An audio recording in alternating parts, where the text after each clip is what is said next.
کلا انہا تذکرہ، یہ لفظ بہت اہم ہے. تذکرہ، ذکرہ، تذکیر، فذکر بالقرآن، کیا معنی ہے اس کے؟ یاد دہانی صحیح ترین ترجمہ ہے، یاد دہانی. ایک ہے کسی کو کچھ سکھانا، نئی بات سکھانا، ایک ہے یاد دہانی. اسے ایک چیز معلوم تھی، کوئی بھول گیا، یاد کرانا. جیسے آپ کے کسی دوست نے آپ کو بہت قیمتی قلم دیا تھا، آپ نے اسے بہت سنبھال کر اپنے ٹرنک میں رکھ دیا. اب سال ہا سال ہو گئے، نہ دوست سے ملاقات، نہ وہ یاد. اچانک آپ نے کسی روز ٹرنک کھولا اور وہ قلم آ گیا، تو آپ کو دوست یاد آ جائے گا کہ نہیں؟ اسی لیے قرآن آفاق و انفس کے لیے آیات کہتا ہے. ہم اپنی آیات دکھائیں گے تمہیں، نشانی جس کو دیکھ کر تم ہمیں پہچانو گے. اور تذکرہ کا مطلب کیا ہے؟ پوٹینشلی ایمان ہر انسان کے دل میں موجود ہے. یہ جو روح جو ہمارے قلب کی مسکن نکید ہے، اس میں اللہ کی معرفت بھی ہے، اللہ کی محبت بھی ہے.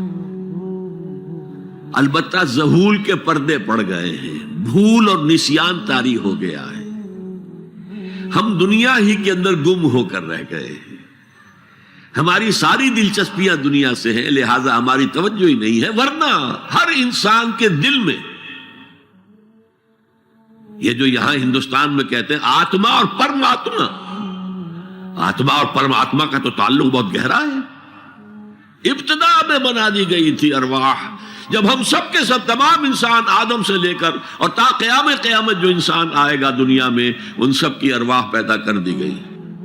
اور پوچھا گیا الست بربکم قالوا بلا، یاد ہے؟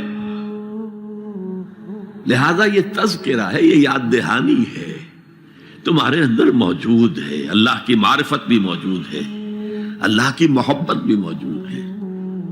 لیکن کلا بل ران علی قلوبہم ما کانوا یعملون، ان کے دلوں پر زنگ آ گیا ہے اب ان کے اعمال کی وجہ سے.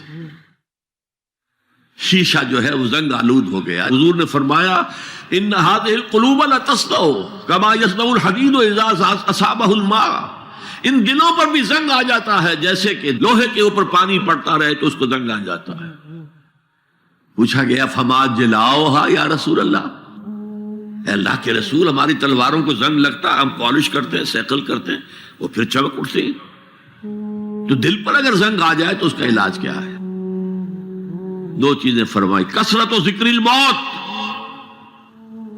و تلاوت القرآن. دو کام کرو کثرت سے، موت کو یاد رکھو، یہاں رہنا نہیں ہے، جانا ہے.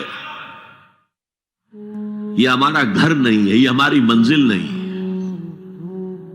ہمارا اصل گھر جو حضور نے فرمایا انما الدنیا خلقت لکم وانتم خلقتم للآخرہ، یہ دنیا تمہارے لیے بنائی گئی، تم آخرت کے لیے بنائے گئے ہو. اسی لیے حضور نے فرمایا کن فی الدنیا کانک غریب عابر السبیل، دنیا میں ایسے رہو جیسے راہ چلتے مسافر ہو یا اجنبی ہو.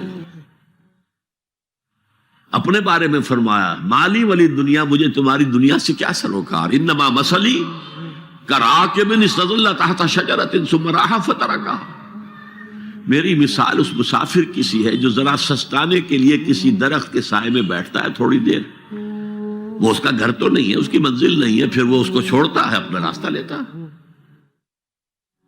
یہ اگر ہمارا تصور قائم ہو جائے، کلا انہا تذکرہ.